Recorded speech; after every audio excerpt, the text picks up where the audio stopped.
Galileo was born on February 15, 1564, in Pisa. When he died, he was as famous as any person in Europe. He died on January 8, 1642. He was the oldest of 7 children. Galileo and his family moved to Florence in 1572. He then started to study for priesthood, but left and enrolled for a medical degree at the University of Pisa. While he was studying at the University of Pisa, he came up with the law of pendulum. He saw a lamp swinging overhead and wondered how long it took for the lamp to swing back and forth. The time it took for each swing was exactly the same. This law became used to calibrate clocks worldwide. Mathematics was the only thing that was not boring Galileo at the university. Concerned that he might flunk out, it was worked out that Galileo would be tutored full-time in mathematics by the mathematician of the Tuscan court and still be able to complete his college education. However, he soon left the university without a degree. He needed to make a living, so he started tutoring students in mathematics. Soon he got his first appointment at the University of Pisa. He got the appointment through answering a question about Dante's Inferno. They were so impressed by his answer and how he got his answer that they gave him a 3-year appointment. When Galileo arrived at the university, a debate on Aristotle's law of nature that heavier objects fall faster than lighter objects. Aristotle's conclusions were considered truth. This caused there to be a limited amount of experiments testing his conclusions. Galileo decided to try and test Aristotle's conclusion. He used the Tower of Pisa to test it. He dropped a wide variety of balls of different weights and sizes off of the building. They all landed at the bottom at the same time. This conclusion brought Galileo lots of fame. However, he did not treat his colleagues well, so the university decided not to renew his appointment. Galileo then moved on to the University of Pisa. Debts started to mount, so he was in desperate need of money. To gain some income, he came up with a thermometer which allowed temperature variations to be measured. He then came up with a device which raised water from aquifers. However, neither of these were great success, and he still had outstanding debt.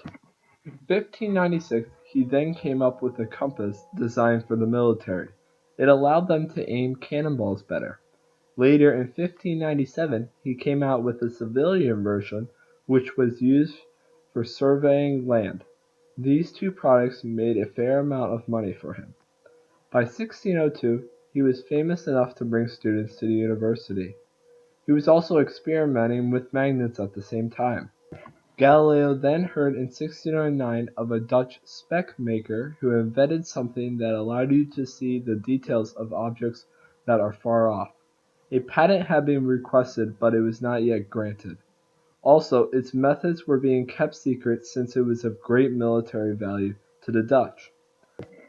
This intrigued Galileo. It made him determined to create his own.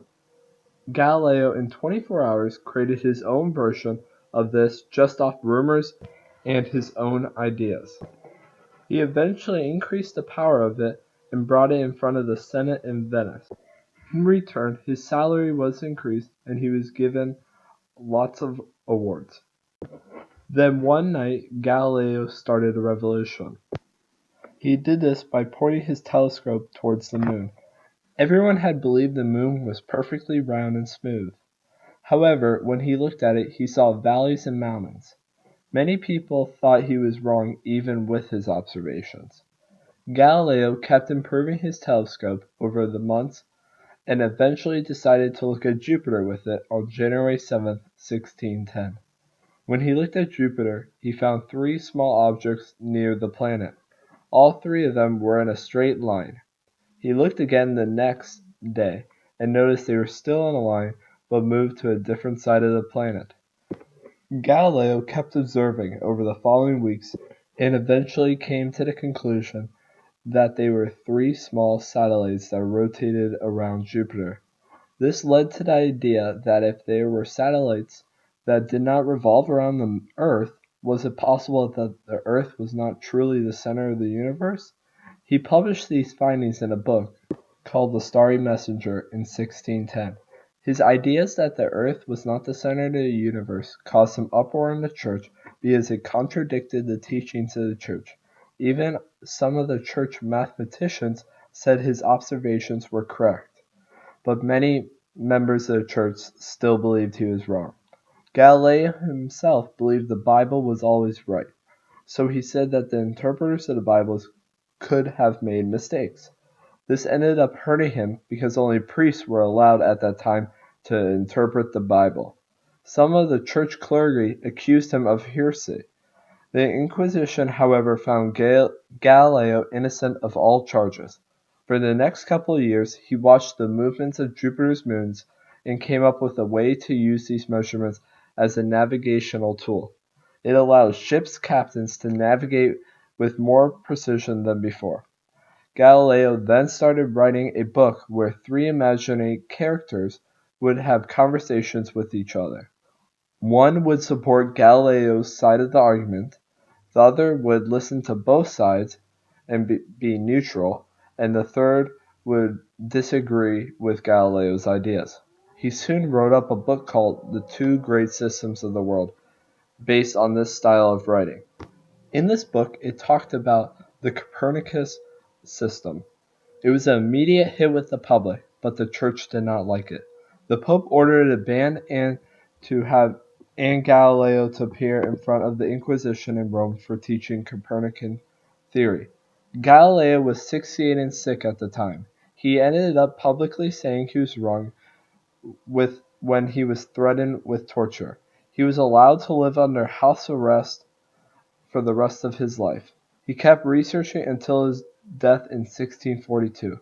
It was only in 1992 that the church finally announced that Galileo was ultimately correct and he was punished for doing nothing wrong. Galileo's idea that the Earth revolves around the sun changed the world forever and how we think of the universe.